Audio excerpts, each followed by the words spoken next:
नमस्कार, आप देख रहे हैं राजीव टाइम्स। मैं हूं आपके साथ गीत। रुक करते हैं खबरों की ओर।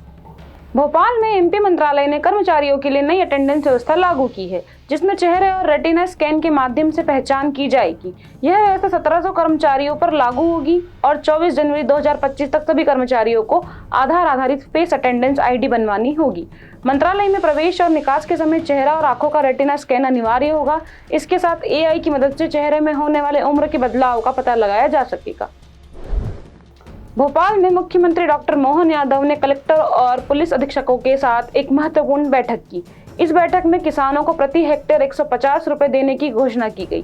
साथ ही मुख्यमंत्री ने संक्रांति के अवसर पर चाइनीज मांझे का उपयोग न करने के निर्देश दिए। वृद्धाश्रम, रेन बसेरा और सार्वजनिक स्थलों पर ठंड से बचाव के उपाय की दिशा में भी निर्देश दिए गए।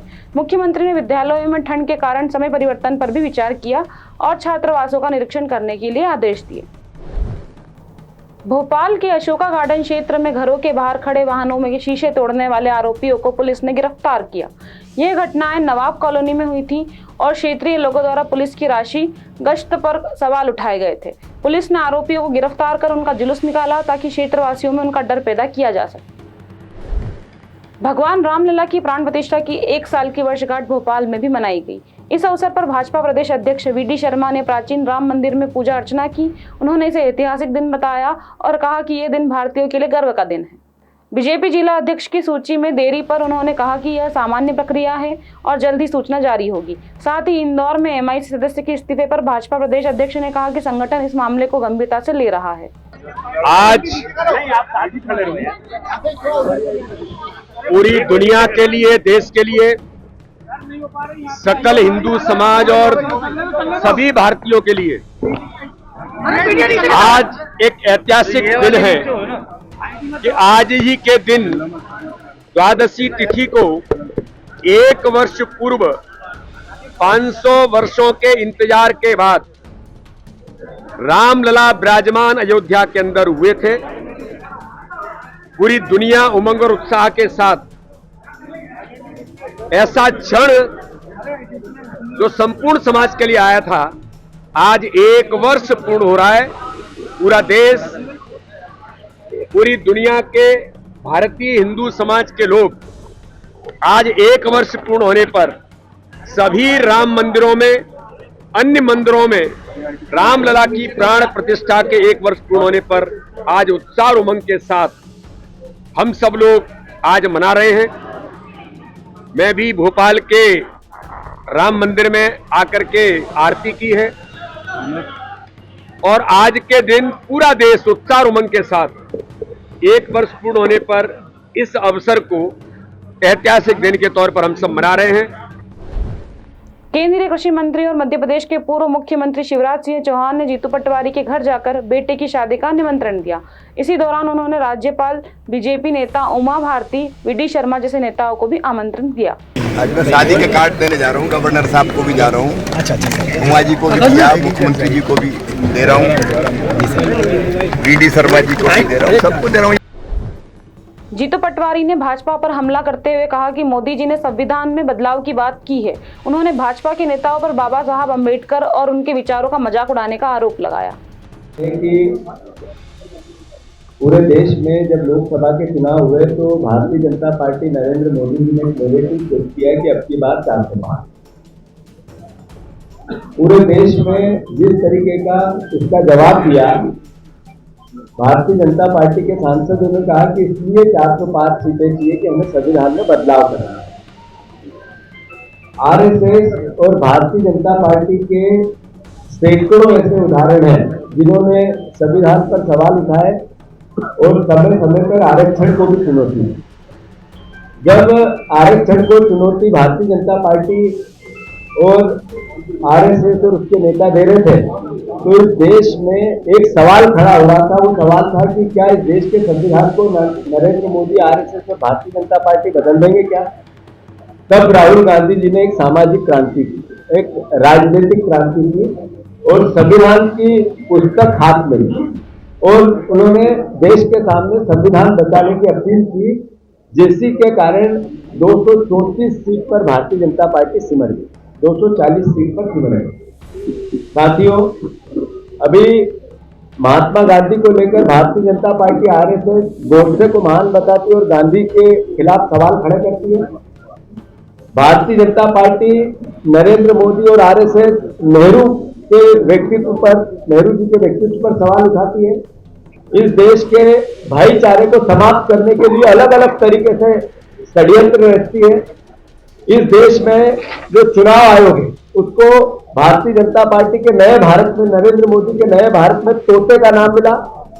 और सबसे बड़ी बात है कि इस देश में विधायक जैसी, सांसद जैसी पवित्र जो पद था वो भी बेचने और खरीदने का काम इस देश में 600 से ज्यादा हो गया।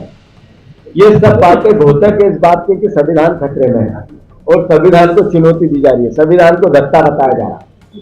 तब राहुल गांधी जी खड़े हुए और उन्होंने संविधान की पुस्तक हाथ में ली और देश से यह आह्वान किया कि हमें संविधान की रक्षा करनी पड़ेगी।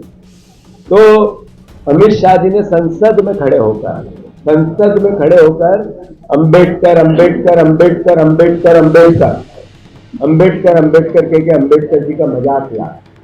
इतना तो भगवान का नाम लेते तो स्वर्ग में 7 जन्म तक जगह मिली। ये मैसेज क्या था? ये जैसे गांधी जी के खिलाफ षड्यंत्र रचा गया, जैसे नेहरू जी के खिलाफ षड्यंत्र रचा गया, ये अपने आप वक्तव्य नहीं निकला था। ये सोची समझी साजिश के तहत अमित शाह जी ने प्रहार किया अम्बेडकर जी को। इंदौर में शास्त्री ब्रिज की हालत बिगड़ने लगी है, जो 70 वर्षों से अधिक पुराना है। ब्रिज के बीच में एक हिस्सा धंस चुका है, जिससे सुरक्षा की चिंता बढ़ गई है। कलेक्टर आशीष सिंह के निर्देश पर निगम और आइडिया अधिकारियों ने इस ब्रिज का निरीक्षण किया। हालांकि अधिकारियों ने इसे माइनर मिस्टेक बताते हुए दावा किया है कि इससे ब्रिज को कोई बड़ा नुकसान नहीं होगा। अधिकारी जल्द ही इस समस्या का समाधान करेंगे और ब्रिज को दुरुस्त किया जाएगा। इस ब्रिज से बड़ी संख्या में वाहन गुजरते हैं, ऐसे में इसकी स्थिति पर ध्यान दिया जा रहा है। देखिए, ये इस ब्रिज के बारे में 8 तारीख को कलेक्टर साहब को किसी ने संज्ञान में लाया था, तो उनके निर्देश के पालन में मैंने 8 तारीख को निरीक्षण किया था, 9 को भी देखा था व्यक्तिगत तौर से, लेकिन मुझे कुछ ऐसा सीरियस ऐसा कोई खतरा प्रतीत नहीं हुआ। इसके बावजूद कल सोशल मीडिया में कुछ और लोगों ने संज्ञान में लाया। माननीय मेयर साहब और कमिश्नर साहब ने मुझे कहा कि इसको क्यों ना किसी दूसरे विभागों के विशेषज्ञों को दिखाया जाए। तो उसके पालन में आज हमने इंजीनियरिंग कॉलेज से जो एक्सपर्ट है, प्रोफेसर लोग हैं, मिस्टर सोनी जी है, मैडम गुप्ता है, मिस्टर तिवारी जी है, और पीडब्ल्यूडी से मिस्टर पांडे जो एजुकेटिव इंजीनियर है पीडब्ल्यूडी ब्रिज सेल के, उनको बुलाया है। एक रिटायर्ड चीफ इंजीनियर जो आईडीए के ब्रिज जो फ्लाईओवर बन रहे हैं उनको देख रहे हैं, मिस्टर मिश्रा जी, उनको बुलाया है। तथा हमने अपने नगर निगम में जो ब्रिज सेल का कंसल्टेंट है उनको भी बुलाया है। सबने इसका निरीक्षण किया और देखा कि ऐसा इसमें सेटलमेंट जो हुआ है वो इसके जो अबेटमेंट है इसमें कहीं जो फिलिंग की गई होगी ना, उसमें थोड़ा बहुत सेटलमेंट की वजह से हुआ है। इसकी जो आरी बॉल है वो बिल्कुल सही है, कहीं कोई उसमें सैगिंग डिफ्लेक्शन नहीं है। तो ये सिर्फ जो है ना फिलिंग का सेटलमेंट प्रतीत होता है और ऐसा लगता है काफ़ी दिन से ये सेटलमेंट हुआ होगा। अभी किसी के संज्ञान में बात आई है, अभी तत्कालिक रूप से ऐसा कोई इसमें सेटलमेंट नहीं दे रहा। एक्चुअल में ये जो भी लोधी जी ने मुझे बुलाया है, मैं डॉक्टर उत्तमाशा गुप्ता, मैं DSITS में प्रोफेसर थी और अब मैं कंसल्टिंग इंजीनियर हूँ। इसको जो निरीक्षण किया, इसको देखने के बाद ये कोई प्रथम दृष्टया या कोई लोकल या कोई स्ट्रक्चरल फेल्यूर नहीं है, ये एक लोकल सेटलमेंट है। क्या होगा कि इसको यदि ये उखड़वा लें, इसके नीचे की मट्टी को अच्छी टाइट करवा दें और उसके ऊपर वापस इनको लगा दें, तो उससे इनकी वापस ये व्यवस्थित सुचारू रूप से हो जाएगा। इसमें और कोई विशेष प्रॉब्लम नहीं है। देखने में धंसा हुआ दिख रहा है, ठीक है, ये होता है, सेटलमेंट होता है। बहुत पुराना ब्रिज है, हम जब 20-21 साल की उम्र में थे तब से इस पे चल रहे हैं, यानी 50 साल से तो मैं ही देख रही हूँ। इतने लंबे समय में इतना सेटलमेंट कोई बहुत बड़ी बात नहीं है, पर हाँ, इसको रिपेयर कर दिया जाना चाहिए ताकि जो पब्लिक यदि फुटपाथ को यूज कर रही है तो उसको व्यवस्थित महसूस होगा। Madhya Pradesh metro rail corporation के प्रबंधक संचालक एस कृष्ण चैतन्य ने इंदौर के मेट्रो सुपर प्रायोरिटी कॉरिडोर पर चल रहे निर्माण कार्यों का निरीक्षण किया। उन्होंने CMRS इंस्पेक्शन की तैयारियां का जायजा लिया और गांधीनगर डिपो और कंट्रोल रूम का भी निरीक्षण किया। इसके साथ ही उन्होंने मेट्रो स्टेशन के सौंदर्यीकरण और शेष निर्माण कार्यों को जल्द पूरा करने के निर्देश दिए ताकि आगामी इंस्पेक्शन के लिए तैयारी पूरी की जा सके। जो सुपर प्रायोरिटी कॉरिडोर हम लोग मानते हैं, दैट इज गांधीनगर डिपो से लेके सुपर कॉरिडोर 3 डिपो तक जो हम लोग जो है प्रारंभ करना चाहते हैं, कमर्शियल ऑपरेशन स्टार्ट करना चाहते हैं, उसका काम जो है लगभग हम लोगों की कंप्लीशन में है। अब जो है हम लोगों के CMRS डॉक्यूमेंटेशन जो कंप्लीट होना है वो भी पूर्ण हो चुकी है और CMRS की इंस्पेक्शन के लिए हम लोग वेट कर रहे हैं। CMRS जैसे ही 2 बार इंस्पेक्शन के लिए आते हैं, पहले रोलिंग स्टॉक के लिए आते हैं, उसके बाद जो पूरा अपना स्टेशन का इंस्पेक्शन करने के लिए आते हैं, वो पूरा एक बार होके उनकी गो हेड या NOC जो मिल जाती है, तो हम लोग जो है इंदौर में अपना जो 5 स्टेशन का जो है वो काम जो है वो स्टार्ट करने की स्थिति में आ जाएंगे। जैसे हम लोग पहले से भी बोलते हैं कि जनवरी में हम लोग जो है अपना इंदौर का मेट्रो जो है पूरा इंदौर भोपाल के दोनों में मिला के इंदौर का जो मेट्रो हम लोग 5 किलोमीटर स्टार्ट करने वाले हैं, 6 किलोमीटर स्टार्ट करने वाले 5 स्टेशन का, वो हम लोग स्टार्ट करने की स्थिति में आ गए हैं। और देखिएगा अभी हम लोग अगर देखेंगे जिसकी ये काम जो स्टार्ट हुआ है, हम लोगों की ट्रायल रन भी पूरा हो गया है और RDSO ट्रायल्स भी जो है हम लोगों के पूर्ण होकर हम लोगों को रिपोर्ट्स प्राप्त हो गए।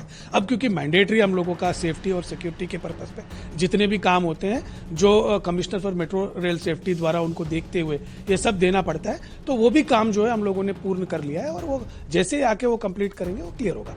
और जैसे आपने कहा है कि कैसे हम लोग देखते हैं कि हम लोगों के यहाँ पे PMIS जो हम लोग सॉफ्टवेयर यूज करते हैं कि हर एक्टिविटी को हम लोग जो है मैप करते हैं, उसमें डिटेल्ड वर्क प्रोग्राम जो है, वर्क प्लान जो है अपना पूरे कॉन्ट्रैक्टर्स और एजेंसीज द्वारा बनाई जाती है। उसमें हम लोगों की MPMRCL की टीम, अब जो अपने इंजीनियर होते हैं, जो जनरल कंसल्ट की टीम, पूरा जगह जो है बैठ के एक एक एक्टिविटी जो है हम लोग रिव्यू करते रहते हैं। और जैसे हम लोग वीकली या 10 दिन में हम लोग इक्वली इंदौर में रिव्यू करते हैं, तो एक एक एक्टिविटी का ही रिव्यू होती है और जिसमें अलग अलग कॉन्ट्रैक्टर्स की इंटरफेस होती है, क्रिटिकल एक्टिविटीज जो हम लोग बोलते हैं, उस पर सबसे ज्यादा जोर दिया जाता है और वो कामों को सबसे पहले कंप्लीट करने की प्रयास जो है किया जाता है, ताकि कोई भी कॉन्ट्रैक्टर का जो है वो आइडलिंग टाइम न रहे और काम जो है लगातार हम लोगों की चले। तो उसी प्रयास को लेके हम लोगों का ये काम जो है लगभग अभी सफल रही है और हम लोग जो है जनवरी में शुरू करने की प्रयास जो है। खबरों में फिलहाल इतना ही। मुझे यानी गीत को दीजिए इजाजत। मिलते हैं नई खबरों के साथ। नमस्कार।